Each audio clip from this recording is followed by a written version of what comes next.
Coach ശരിക്കും നമ്മുടെ ഒരു ഗോൾഡൻ ഏജ് എന്നൊക്കെ ഞാൻ വിശേഷിപ്പിക്കുന്ന ഒരു കാലഘട്ടം ഉണ്ടായിരുന്നു കേരള ഫുട്ബോളിൽ. ഞാനൊക്കെ ചെറുതാണ്, വളരെ ചെറുതാണ്. പിന്നീട് നമ്മളിത് പറഞ്ഞു കേട്ടതൊക്കെ ആയിട്ടുള്ള ഒരു കാലമായിരുന്നു. ഫാമിലീസ് പോലും കാണികളൊക്കെ വന്നിരുന്ന ഒരു കേരള ഫുട്ബോൾ എറ. അതിനുശേഷം ആ കാലഘട്ടത്തിന് ശേഷം ഇപ്പോൾ പുതുതായിട്ട് ഒരുപാട് ഇൻവെസ്റ്റ്മെന്റും കാര്യങ്ങളൊക്കെ വരുന്നതായിട്ട് കേൾക്കുന്നുണ്ട്. അങ്ങനെ കേൾക്കുമ്പോൾ നമുക്കൊരു ശുഭാപ്തി വിശ്വാസം തോന്നുന്നില്ലേ? തുടക്കത്തിൽ കേൾക്കും വളരെ സന്തോഷം. കാരണം നമ്മുടെ നാട്ടിലേക്ക് വലിയ ഇൻവെസ്റ്റ്മെന്റ് വരുന്നു, നമുക്ക് പ്രതീക്ഷ കൂടിക്കൊണ്ടിരിക്കുക. കാരണം നമ്മുടെ ഫുട്ബോൾ രക്ഷപ്പെടും, നമ്മൾ ഇപ്പോൾ ഫുട്ബോൾ കളിക്കുന്ന കുട്ടികൾ രക്ഷപ്പെടും, അവർക്ക് കൂടുതൽ ഓപ്പണിങ് വരും എന്ന് പറഞ്ഞാൽ ആ ഒരു സെനാരിയോയിൽ നമുക്ക് ഭയങ്കര ഹാപ്പിയാണ്. മുസ്തഫ കോച്ച് ചോദിച്ച നേരത്തെ ഫസ്റ്റ് ചോദ്യം എന്ന് വെച്ച് കഴിഞ്ഞാൽ ഗോൾഡൻ എറ എന്ന് പറഞ്ഞു. നിങ്ങൾ ഉദ്ദേശിച്ചത് ചിലപ്പോൾ SBT കളിച്ചിരുന്ന കാലഘട്ടം, കേരള പോലീസ് കളിച്ചിരുന്ന കാലഘട്ടം, അതുപോലെ തന്നെ ഇന്ത്യക്ക് ഒരുപാട് മലയാളി താരങ്ങൾ കളിക്കുന്ന കാലഘട്ടം. നമ്മുടെ കേരള ഫുട്ബോളിൻ്റെ ഒരു ഗോൾഡൻ ഏജ് ആയിട്ട് നമുക്ക് അടയാളപ്പെടുത്താം. അൾട്ടിമേറ്റ് നമ്മൾ ഇന്ത്യയിലുള്ള നമ്മളല്ലേ റെപ്രസെന്റ് ചെയ്യണം. അപ്പോൾ നമ്മൾ ഈ പറയുമ്പോൾ ഒരു രാജ്യത്തിൻ്റെ ഏറ്റവും വലിയ പ്രതീക്ഷ അവരുടെ ലീഗാണ്. അപ്പോൾ ആ ലീഗിലെ പല ക്ലബ്ബുകളും വരെ കഷ്ടപ്പെട്ടുകൊണ്ടിരിക്കുന്ന ഒരു കാലഘട്ടമാണ് നമ്മുടെ മുന്നിലുള്ളത്. നമ്മൾ അതിനെക്കുറിച്ച് ഇൻസൈറ്റ് ഫുട്ബോൾ പഠിക്കുന്ന സമയത്ത്, അല്ലെങ്കിൽ ആ നടത്തിപ്പിനെ കുറിച്ച് പഠിക്കുന്ന സമയത്ത്, ആ സമയത്താണ് കേരള ഫുട്ബോൾ വളരെ ഇന്ത്യൻ അസോസിയേഷനിൽ വളരെ പ്രബലമായ അനിൽകുമാറിനെ പോലത്തെ വളരെ പ്രബലരായി ലീഡ് ചെയ്യുന്ന ഒരു അസോസിയേഷൻ വലിയ പ്രൊജക്റ്റ് കൊണ്ടുവരണം, സൂപ്പർ ലീഗ് കേരള എന്ന് പറയും. അപ്പോൾ അതൊരു സ്ട്രൈറ്റ് ലുക്കിൽ ഇറ്റ്സ് എ ഗ്രേറ്റ് തിങ്സ് നമുക്ക് തോന്നും. വലിയ മാറ്റങ്ങൾ നമ്മൾക്ക് ഉൾക്കൊള്ളാൻ വരുന്നു എന്നുള്ള നമുക്ക് പ്രതീതി ഉണ്ടാക്കുന്നത്. അവിടെയാണ് നമ്മൾ പറയുന്നത് ഒരു ഫുട്ബോൾ ഡെവലപ്പ് ആവണം. നമ്മൾ പറയുന്ന ഇത് ബിസിനസ് പരമായിട്ട് ചിലപ്പോൾ ഇവർ രക്ഷപ്പെട്ടേക്കാം. അപ്പം ഞാനും നിങ്ങളും കാണുന്ന ഫുട്ബോൾ രക്ഷപ്പെടുമോ എന്നുള്ള ചോദ്യമുണ്ട്. ഫോറിൻ കോച്ചുമാർ വേണം, അതിൻ്റെ അർത്ഥം ക്വാളിഫൈഡ് ആയ കോച്ചുമാർ വേണം, ഫോറിൻ പ്ലേയേഴ്സ് വേണം. അങ്ങനെ കുറേ ISLൻ്റെ നിബന്ധന പോലെ ഇതിനും കുറേ നിബന്ധനകളുണ്ട്. അപ്പോൾ എൻ്റെ ചോദ്യം, ഇതിന് മുന്നേ നടത്തിയ കേരള പ്രീമിയർ ലീഗ് എന്താ എന്നൊരു ചോദ്യമുണ്ട്. കാരണം കേരള പ്രീമിയർ ലീഗിൽ 2016, 17, 18 വരച്ച് 3 സീസണിൽ കളിച്ചൊരു കോച്ചാണ്. അതിൽ ഒരു സീസണിൽ റണ്ണറപ്പ് ആയ കോച്ചാണ്. അപ്പോൾ നിങ്ങൾ അന്ന് പറഞ്ഞത് കേരളത്തിലെ മുഖച്ഛായ മാറ്റാനാണ് ഞങ്ങൾ ഈ പ്രീമിയർ ലീഗ് കൊണ്ട് മുഖച്ഛായ മാറിയില്ലേ എന്നാണ് എൻ്റെ ചോദ്യം. പിന്നെ അത് കരുതിയിട്ട് ഒരുപാട് ആളുകൾ വന്നിട്ടുണ്ട്, ഒരുപാട് ഇൻവെസ്റ്റ്മെന്റ്സ് ഇല്ലേ. ഞാനൊക്കെ പേഴ്സണലി ഇൻവെസ്റ്റ് ചെയ്തിട്ടുള്ള ഒരാളാണ് കേരള പ്രീമിയർ ലീഗിൽ. അത് പ്രതീക്ഷിച്ചു വന്ന ആളുകൾക്ക് ശരിക്ക് അവർക്ക് കിട്ടേണ്ടത് കിട്ടിയിട്ടുണ്ടോ? ഓൺ എക്സ്പീരിയൻസ് നമ്മൾ സംസാരിക്കാം. അപ്പോൾ നമുക്കത് കാരണം 2017 FC തൃശ്ശൂർ ചാമ്പ്യന്മാരായി. ഞാൻ FC തൃശ്ശൂർ കോച്ചായിരുന്നു. 3 വർഷം ടീം തുടർച്ചയായിട്ട് മൂന്നാമത്തെ വർഷം സെമിഫൈനലിൽ എത്തി വിഡ്രോ ചെയ്യണം. കാരണം പറഞ്ഞാൽ ഒരു മനുഷ്യൻ നിരന്തരമായിട്ട് പൈസ ഇൻവെസ്റ്റ് ചെയ്യുന്നു, ഒരു രൂപ പോലും റിട്ടേൺ ഇല്ല. അപ്പോൾ ഏതൊരു മനുഷ്യനാണ് റിട്ടേൺ ഇല്ലാത്തൊരു ബിസിനസ്സിലേക്ക് നിരന്തരം പൈസ, അത് വലിയൊരു ചോദ്യമാണ്. അപ്പോൾ ഇവിടുന്ന് അത് പറയും, ഇതിൽ നിന്ന് നിങ്ങൾ എന്ത് പഠിച്ചു? ഈ പ്രീമിയർ ലീഗ് വളരെ ബ്യൂട്ടിഫുൾ ആയിട്ട് ഇവിടെ നടത്തി, നിങ്ങൾ അതിൽ നിന്ന് എന്ത് മാറ്റമാണ്? നിങ്ങൾ പേര് മാറ്റി സൂപ്പർ ലീഗ് കേരള എന്ന് ബ്യൂട്ടിഫുൾ പേര് മാറ്റി കൊടുന്നു. നിങ്ങൾ കുറേ ഐക്കണ കൊണ്ടുവരുന്നു, പൃഥ്വിരാജിനെ പോലെ വലിയ വലിയ ആൾക്കാരെ കൊണ്ടുവരുന്നു. അതെന്തിനാന്ന് വെച്ച് കഴിഞ്ഞാൽ പണ്ട് സച്ചിനെ നിങ്ങൾ ബ്ലാസ്റ്റേഴ്സിൽ കൊടുക്കുന്ന പോലെ ആകർഷിപ്പിക്കുക, ജനങ്ങളെ ഇതിൻ്റെ ഉള്ളിലേക്ക് കൊണ്ടുവരിക എന്ന് പറഞ്ഞാൽ വലിയ പ്രൊജക്റ്റിൻ്റെ അതൊക്കെ നമുക്ക് ഇൻട്രസ്റ്റിംഗ് തരുന്ന താരം. കാരണം പിന്നെ ഫുട്ബോൾ എപ്പോഴും പിന്നെ പോപ്പുലാരിറ്റിയിൽ വരുമ്പോഴാണ് ഇത് എന്നെപ്പോലെ നിങ്ങളെപ്പോലെ ആൾക്കാർക്ക് ഇത് ആസ്വദിക്കാൻ ഇതിൽ മുന്നോട്ട് പോകാനും പറ്റുള്ളൂ. അതിൽ അത് സംശയമില്ല. ആ ഒരു ആംഗിൾ ഇത് വലിയ പ്രൊജക്റ്റാണ്. പക്ഷേ എൻ്റെ ചോദ്യം, ഇതിന് മുന്നേ നടത്തിയ പ്രൊജക്റ്റ് നിങ്ങൾ എന്തുകൊണ്ട് ഫെയിലിയർ ആയി എന്നുള്ളൊരു ചോദ്യമുണ്ട്. അപ്പോൾ അതിൽ വർക്ക് ചെയ്ത ഒരു ആൾ എന്ന നിലയിൽ ഈ സൂപ്പർ ലീഗ് കേരളം ഫെയിലിയർ ആവാൻ സാധ്യത ഉണ്ട് എന്നതാണ് എൻ്റെ അഭിപ്രായം. പക്ഷേ ഇതിൽ വേറൊരു ആംഗിളിൽ എനിക്ക് തോന്നുന്നത്, ഇപ്പോൾ സ്വാഭാവികമായിട്ടും ഒരു പ്രൈവറ്റ് ടീമൊക്കെ ഇതിന്റെ പുറകിൽ വരുമ്പോൾ ചിലപ്പോൾ അവർക്ക് അവരുടേതായ ഒരു ബിസിനസ് പ്ലാനും കാര്യങ്ങളൊക്കെ കുറച്ചും കൂടി ക്വാളിഫൈഡ് ആളുകൾ. പക്ഷെ അവിടെയും നമ്മൾ നേരത്തെ പറഞ്ഞതുപോലെ ISL എന്ത് പറ്റി എന്നുള്ള ചോദ്യം, ISL പിന്നെ പ്രൈവറ്റ് ടീം പ്രൊജക്ടിന്റെ ഭാഗമാണല്ലോ. അതെ അതെ. ഇപ്പോൾ ആ പല ക്ലബ്ബല്ല, എന്നാലും ചില 2 ക്ലബ്ബുകൾ വെക്കാൻ വെച്ചിട്ടുണ്ടെന്ന് നമ്മൾ പിന്നെ സോഴ്സ് നമുക്ക് വെളിപ്പെടുത്താൻ പറ്റില്ല. കാരണം ഇപ്പം നമ്മൾ ISL നമ്മുടെ രാജ്യത്തെ ഏറ്റവും prime league ISL. I league നമുക്ക് വേറൊരു സബ്ജക്റ്റ്. അപ്പോൾ ISL ഹൈദരാബാദ് പോലത്തെ ടീമുകൾ സ്ട്രഗിൾ ചെയ്തുകൊണ്ടിരിക്കുക. ഇപ്പം നമ്മളൊരു ബിസിനസ്സിന് സംസാരിക്കുമ്പോൾ നിങ്ങൾ ഫണ്ട് ഇറക്കുന്നു, റിട്ടേൺ കിട്ടിയില്ലെങ്കിൽ നിങ്ങൾ എത്ര സമയം നിങ്ങൾക്ക് ഇതിൽ ഫണ്ട് ഇറക്കാൻ പറ്റും? അതെ. അപ്പോൾ വലിയ ചോദ്യമാണ്. അപ്പോൾ അവിടെ ഇല്ലാത്ത എന്തൊരു അത്ഭുതമാണ്, എന്ത് മാജിക്കാണ് സൂപ്പർ ലീഗിൽ കേരളം നിങ്ങൾ കൊണ്ടുവരുന്നത്. അതെ. ഇപ്പോൾ പിന്നെ യൂസഫ് അലി ഖാനെ പോലെ വലിയ മഹാനായ ആൾ വരുന്നു, ഇതിൻ്റെ ഭാഗമാണ്, നമുക്ക് വലിയ സന്തോഷമുണ്ട്. കാരണം നമ്മുടെ ഫുട്ബോളിലേക്ക് വലിയ വലിയ ആൾക്കാർ വരികയാണ്.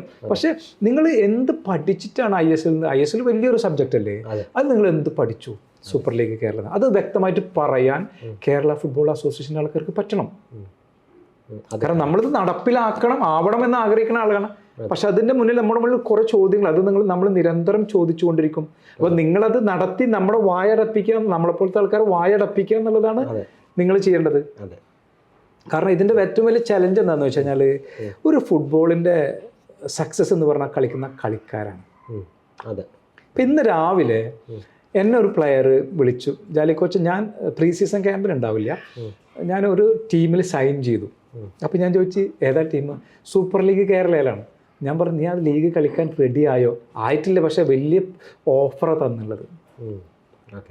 കാരണം ആ പ്ലെയർ ഒരു പ്രൊജക്റ്റിൻ്റെ ഭാഗമായിട്ട് ആ പ്ലെയറുടെ കളിയിലുള്ള മിസ്റ്റേക്ക് തിരുത്താൻ വേണ്ടി പ്രൊജക്റ്റിൻ്റെ ഭാഗമായി നിന്നൊരു പ്ലെയറെ നിങ്ങൾ സൈൻ ചെയ്യിക്കണം. അപ്പം നിങ്ങൾ ആ പ്ലെയറെ പഠിച്ചിട്ടില്ല.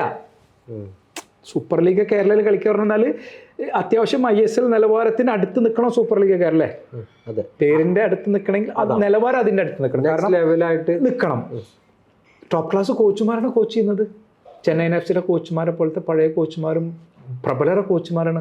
അപ്പോൾ എവിടെയാണ് നിങ്ങൾ പ്ലേയേഴ്സിനെ എവിടെയാണ് ചൂസ് ചെയ്യുന്നത്? ഇത് വലിയൊരു കാര്യമല്ല ഞാൻ പറഞ്ഞുകൊണ്ടിരിക്കുന്നത്. ആരാണ് ഇത് കളിച്ചുകൊണ്ടിരിക്കുന്നത്?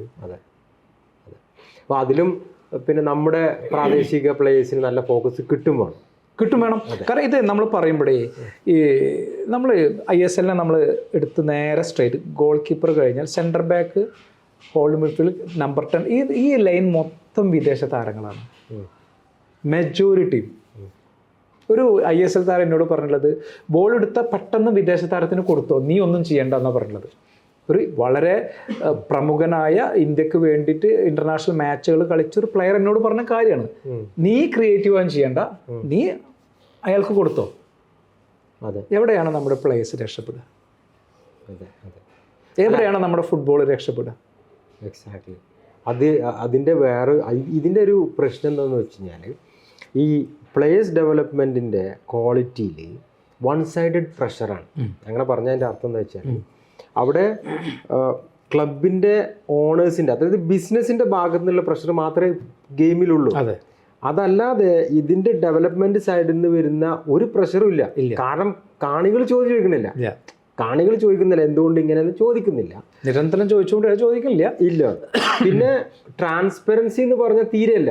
ആരൊക്കെ ഇപ്പം ബൈച്ചിങ് ബൂട്ടിൻ്റെ നമ്മൾ നേരത്തെ കഥ പറഞ്ഞതുപോലെ, അതിൻ്റെ ഉള്ളിലുള്ള ആളുകൾക്ക് അറിയില്ല എന്തൊക്കെ ഡിസിഷൻസ് ആണ് നടക്കുന്നത്. പിന്നെ നമ്മൾ കേരള സൂപ്പർ ലീഗിലേക്ക് വരുമ്പോൾ, നമ്മൾ ഇപ്പോൾ നേരത്തെ കണ്ട ആ ഫോട്ടോ, സുബ്രതോ കുട്ടി ചെളിയിലിരിക്കുന്ന ഫോട്ടോ.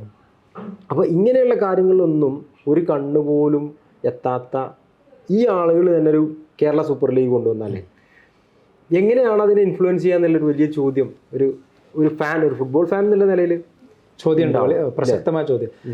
നമ്മളെപ്പോഴും നമ്മൾ പഠിക്കേണ്ടത് കാരണം നമ്മൾ ഫുട്ബോൾ എന്ന് പറയുന്നത്, ഇപ്പോൾ മലപ്പുറത്ത് നിങ്ങൾ മലപ്പുറത്തായിരുന്നു, കോട്ടപ്പടി രണ്ടാൾ വെറുതെ തട്ടിയുള്ള ആൾക്കാർ വന്നിരിക്കും അവിടെ.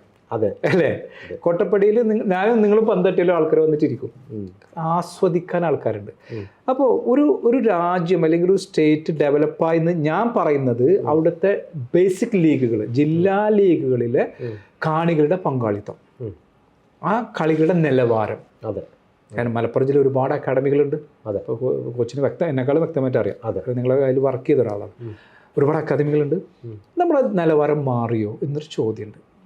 കളി ഏറ്റവും എന്തുകൊണ്ടാണ് സെവൻസിൽ ആൾക്കാർ ഒരു വൈബ് എന്ന് വേണമെങ്കിൽ മോഡേൺ ഭാഷയിൽ പറയാം. സെവൻസ് അതൊരു ഇടിയും കുത്തും വൈബ്, അതിൽ നിങ്ങൾക്കൊരു ആക്ഷൻസ് കിട്ടുന്നുണ്ട്, പൂര കിട്ടുന്നുണ്ട്. അപ്പോൾ നമ്മൾ ഒരു 11 സൈഡിലേക്ക് വരുമ്പോൾ അവിടെ ആക്ഷൻസ് കുറവാണ്, അതൊരു സ്ലോ പ്രോസസ്സാണ്.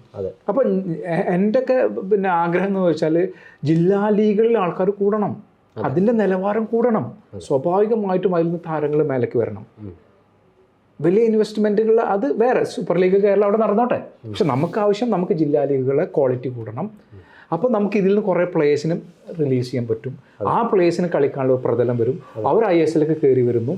അപ്പോൾ ഈ ഒരു ക്വാളിറ്റി അടിസ്ഥാനപരമായിട്ട് കളിയിൽ മെച്ചപ്പെടുക എന്നുള്ളതാണ് ഏറ്റവും ഇമ്പോർട്ടൻറ്റ്. കളി മെച്ചപ്പെടുക എന്നുള്ളത് അല്ലേ? അതെ. കാരണം നമ്മൾ സിനിമ ആസ്വദിക്കുകയാണ്.